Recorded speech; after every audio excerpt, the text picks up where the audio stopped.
Hey everyone, it's SG Holy Man, and welcome to my Game of the Year 2024 video.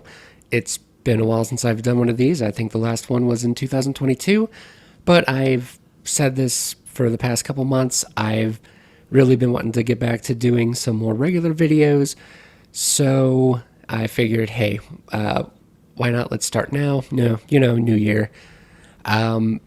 So, with that being said, my rules for my Game of the Year video really haven't changed that much. I'm going to include the game that I've put the most time into, the game that I've personally had the most fun with this year, because I've said this before in previous years. Sometimes the game that you had the most fun with doesn't necessarily mean it's the best game that came out that year. Sometimes it is, sometimes it isn't. It just kind of changes. And then I have my honorable mentions, top five, and those are just going to be in alphabetical order. So, with all that being said, I will just start getting into the game I put the most time into. So, for the game that I put the most time into this year, it's Final Fantasy VII Rebirth. I put about 123 hours into the game. Loved pretty much every minute that I played of that game. Usually I have the caveat of it's the game that I put the most time into that's not Destiny 2, but honestly, I did not play a whole lot of Destiny 2 this year. So this is truly the game that I put the most time into this year. I'll talk about the game itself a little later. That being said, I will say this is also partially the game that got me to not play a whole lot of other games that came out earlier this year because I just hyper focused onto Rebirth and just really didn't have a lot of time to go back and play games that came out around the same time. So I've had to slowly go back and play those. But yeah, that's really all I got to say about Rebirth for now. So now I'll get into the game that I had the most fun with this year. So I think the game that I had the most fun playing this year was actually Helldivers 2. I'm going to be honest, I didn't put as much time into Helldivers 2 as I really wanted to. But the time that I did play, I had a blast.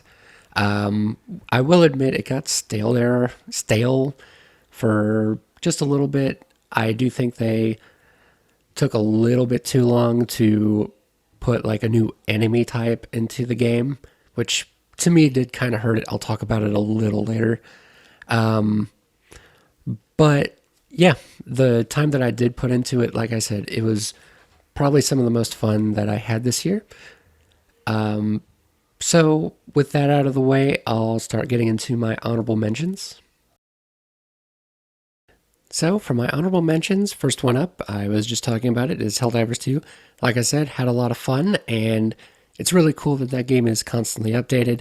The two things that are keeping it out of my top five for me is one, personally, I just didn't put a lot of time into it, so I don't feel comfortable putting it in my top five. And two, it did get a little stale, like I said. It gets a lot of updates. That being said, I feel like they just took a little too long to put the new enemy faction into the game. That being said, everything they have added looks like a lot of fun, and I just need to go back and play some more. Second on my honorable mentions is Persona 3 Reload. Man, I really do like Persona 3 Reload. I'm still playing it. I think I'm like 2/3 of the way through the game. Just playing it on Twitch, plug. My main thing with Persona 3 Reload is it is a remake. I have, no problems putting it, remakes into my top five games of the year and, all that. And it does look good. The sound, like the music is just phenomenal. The main thing, though, is they really didn't change the scripts. And you can tell that it is kind of dated. The series, like the writing in the series, just got way better as it progressed. And my other main issue is Tartarus. I don't mind a grindy JRPG, but it is a little too much.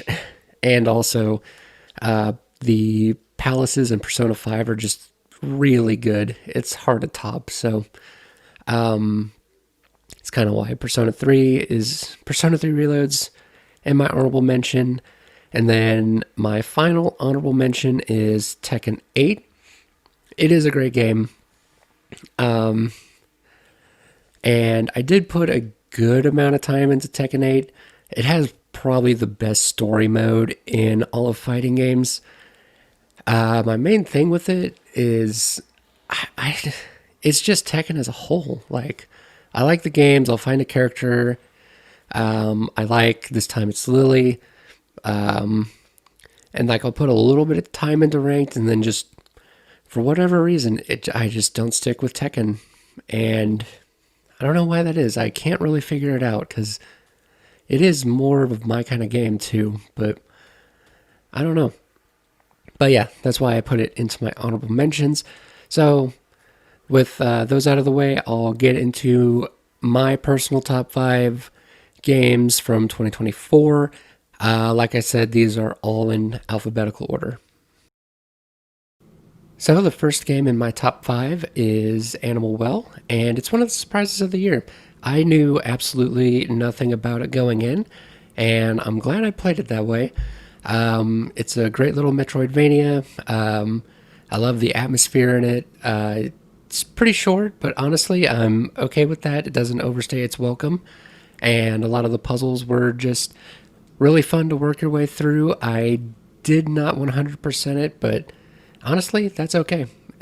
Still a great game. I enjoyed my time with it. Second game in my top 5 is Astrobot. And man, I could just gush about Astrobot for like pretty much all day if I really wanted to. You know, another plug, I guess, but it is the first game that made me want to review a game in, I think, 2 years. I think so, yeah, because my last one was Canterbury Spirits. So, yeah, it has been a while, but yeah, I reviewed that one.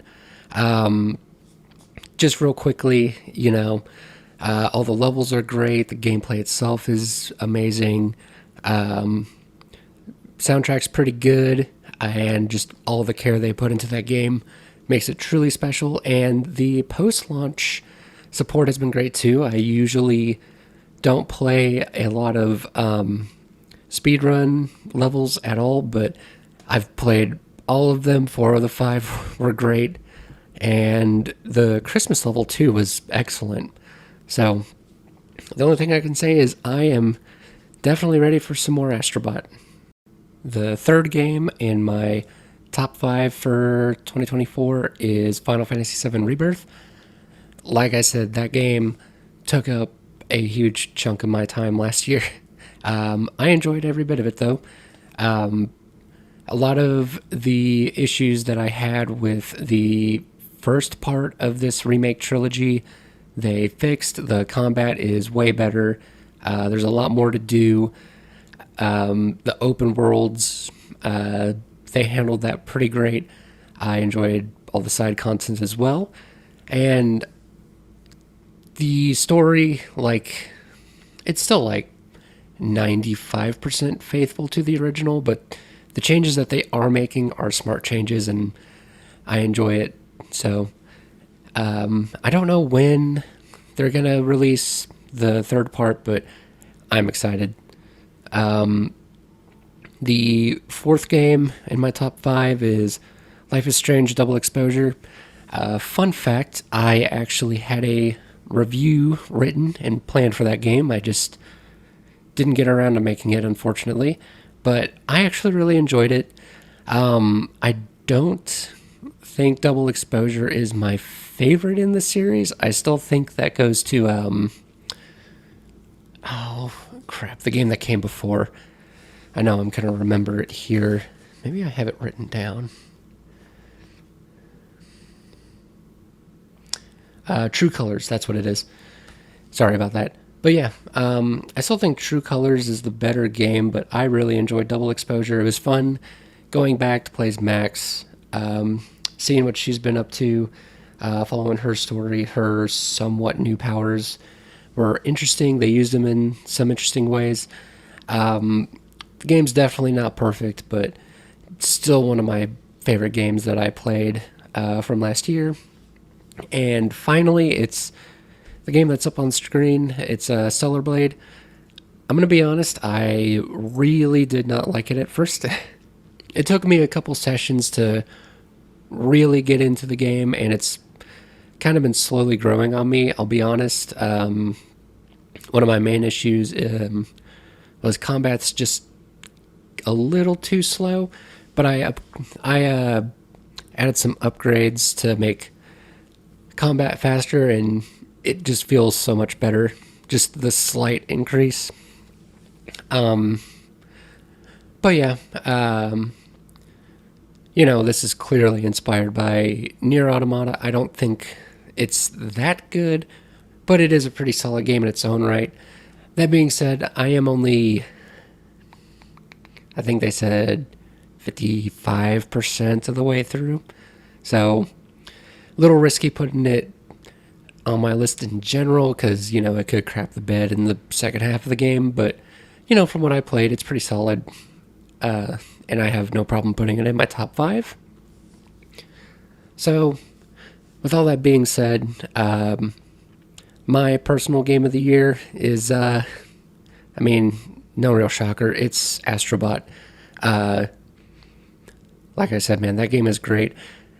To be fair, though, I thought it would be Rebirth for the longest time, because I thought that game would be hard to beat, but no, Astrobot is something special, and if you have not played that game, I highly, highly recommend playing Astrobot. So, that is the end of the video. We'll be honest, I feel a little bad because this was a last-minute decision on my part to make the video, and for my Game of the Year stuff, I usually like to get some B-roll from all the games I'm talking about, but I could only get it from Stellar Blade because it was so last minute, but honestly, I think it's fine. So, yeah, go ahead in the comments, just let me know what you thought of the video, what's your personal Game of the Year, I'd like to know, and with all that being said, please go ahead and like the video, share it around, and subscribe to my YouTube channel for more gaming stuff, more reviews. I haven't done this outro in a long time, so sorry. Anyway, thank you guys for watching, and I will see you next time.